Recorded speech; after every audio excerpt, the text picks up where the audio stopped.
Rockaways Productions presents The Casey Waters Show, episode 140, Words in the Way. Hello, I'm your host, Casey Waters. Today, I am filming in my new studio. The studio is located in the basement. Traditionally, I film upstairs in my house, but now I am downstairs. Well, sound conditions might be better here. Perhaps less background noise from the cats and whatnot. Oh, speaking of the cats, I don't have any with me today. I didn't let them in. Oh well, typically I don't like them down here in the studio. I figure there has to be one place to keep cat free. But anyway, with no cats, there's no noise of fighting cats and cats chasing each other or scratching sand in the cat box and so on and so on. The endless distractions. Here we have better conditions. Well, better conditions for what? Well, for words. Words in the way. This is kind of a collection of different material.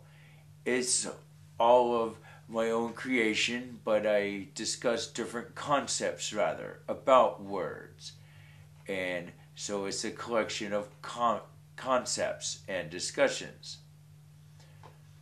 Anyway, if we have time, I will also summarize a comprehensive manual of Abhidhamma, Bhikkhu Bodhi, General Editor.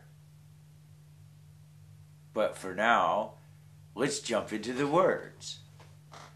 Well, let's talk about words to avoid first. Well, one of them is should. Sometimes you shouldn't say should too often. Instead, it may be better to lead by example.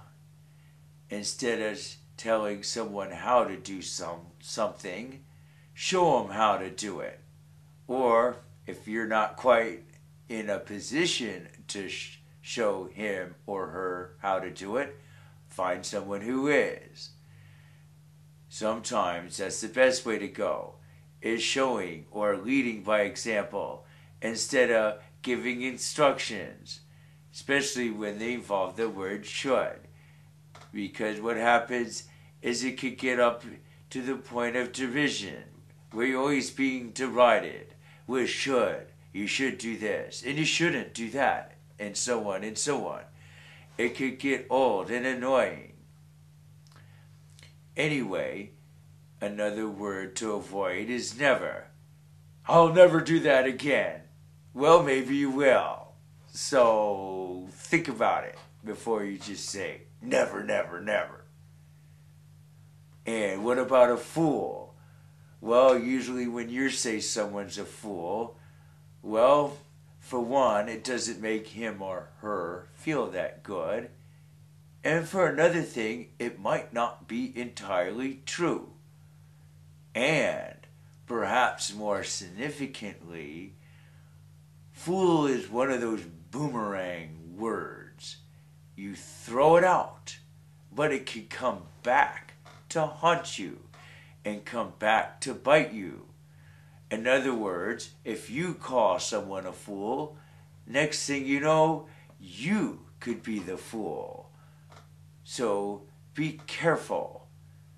And I guess this even applies more to regions where humor is common and practical jokes are appreciated. Well, to me it might seem such a place might be Rutherford County, from my gut feeling of my occasional visits there to Lake Lure and whatnot.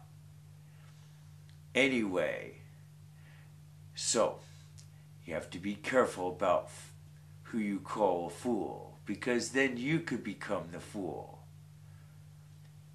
Gee, there's all sorts of ways words can mess with you, can cause you problems. How do words cause problems? Well, sometimes we get hung up on concepts and classifications, and we say we are someone or we're not. And because of that, that carries all these consequences and sometimes emotional baggage too. Well, we have to get past the classifying.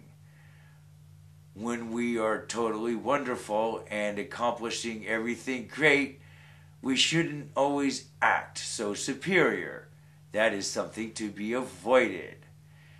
And when you're not doing well and you are failing, well, you shouldn't always beat yourself up with it. You can't be a failure at everything. Surely there's something you're good at. Something you could become good at least. Sure, you just gotta allow yourself a little space and have a little faith in your abilities. That's another word, faith. And how do people interpret it? And how does it play into their lives? Well, you have to have faith that things will work out your way. And once you have faith, they often do. In addition to faith, there are other important words and important concepts about words. Well, one of them is farewell. And I don't know if I even discussed this yet on the Casey Waters Show. Maybe I have once. Anyway, farewell. That's a powerful one. And one we often think we cannot do. Whether it's saying farewell to a nasty habit like smoking cigarettes, thinking you can't quit when in fact you can. I know this from experience. Well, I have quit and started again and quit. But at least I can quit for a while, and perhaps permanently, using the concept of farewell. But there's other times when farewell might come in handy, especially if you're in a bad situation and you need to get out of it. Well, if that's the case, you have to make sure you have a support network and a good place to go. Well, I guess things depend how bad the situation really is and how quickly it's deteriorating. Well, bad situations deteriorating fast. Well, sometimes you have to say farewell, perhaps without a safety net or a limited one, and just hope for the best. Chances are things will work out in your favor.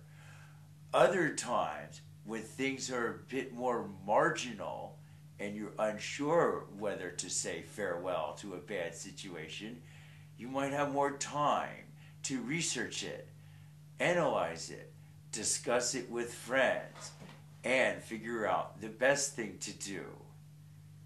And perhaps then you might have more time to set up a better place to go to or a better situation to be in. Well, there are other important words too, you know, like love. And there are many types of love. Well, for instance, there's love for your parents and your brother and sister, the kind of love associated with your family. Well, that's important. That's something to hold on to. That's something that could be more useful than you realize. I have learned this as I have grown older through the years. Now I'm already 48. Oh no, that's okay. It's important to be young at heart. That's what keeps you going.